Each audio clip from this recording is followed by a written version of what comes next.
So today we are at the Royal Armouries here in Leeds, where we're actually launching the first 3D Sikh exhibit in the UK. It's going to be really great to see this interactive, which is going to show some 3D scanned objects which are not normally on display or are available for display, and going to be bringing them back to life. The Sikhs were labelled by Guru Gurinder Singh, the 10th Guru of the Sikhs, as Sawa Lakh. And essentially what that translates is that one warrior is equal to 125,000 individuals. So you can see the kind of notion and the psyche of the Sikhs in the 18th century in terms of their attire and what they meant in the battlefield, by actually being able to witness and actually see these artifacts. So what that does allow is that the people who are new to Sikhi or want to actually experience and have a better experience of the Sikh faith, by actually having a connection with these shastras or weaponry, then there is a better chance that people have a better understanding, but also a great experience in understanding more about the Sikh faith. I've had many inspirations in my life and lots of factors which have led me to do the work I've actually been doing. However, it was back in 1995 when my family had gone to India and a trip where my brother and my mum had brought me a book by J.D. Cunningham called The History of the Sikhs.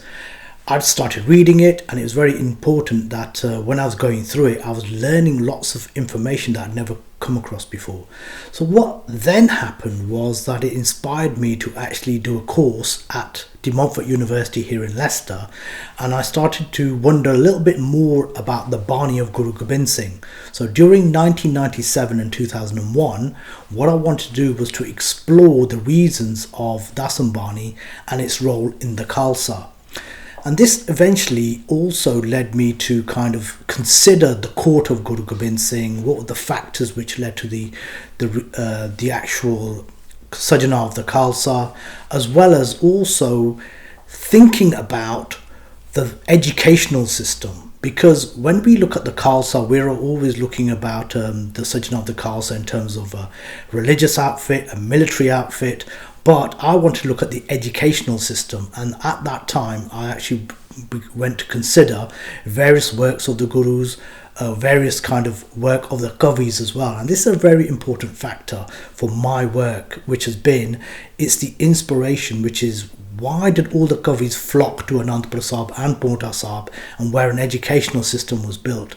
We have lost this in our Ityas over the numerous kind of decades, and so therefore I think that was a very important factor for me to actually understand and actually want to bring forth, as well as understanding that all the books I was reading in the past were all saying the same thing. So if I read a book on Guru Nanak, it'd be virtually 10 books on Guru Nanak saying exactly the same thing. So I wanted to do something different, where we could elevate, educate, and actually inspire other people from the works I would eventually go on to actually achieve. Is that the Sikh Empire was based on this military prowess, for instance, how strength are we, how many army numbers we've got. And when it came down to the Anglo-Sikh wars, it was just about war. And what happened was the key female figures kind of got pushed to the side. Well, we talked about Maharani Jindan Kaur.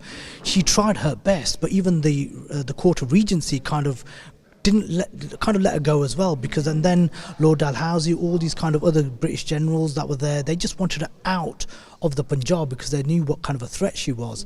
But we can actually bring these stories back to life now. We can get the jewellery of Maharani Jindan Kaur. We can actually say, look, what's so important about these items we're talking about? Maharaja Ranjit Singh's Toshakana, we call it, was actually kind of sold off by the British. A lot of items were actually sold in the Punjab. A lot of items were actually brought back here to the UK. But where are these items? We actually see on a regular basis a lot of items go on the market, and it goes from private collector to private collector. But as a Sikh Museum Initiative, we work with museums, so we're actually going about a program of digitizing objects and bringing them to life using 3D technologies, augmented reality, virtual reality. A young 16th Lancer Cornet called Bygore Williams had fought with a Sikh artilleryman. Right. This was his sword, and as a result, both had been killed. So this is the sword belonging to the Sikh artillery? Correct. And right. What happened as a result of that was that this was brought back, and you'll see there a silver inscription plate on there explaining how Bygore Williams met his end.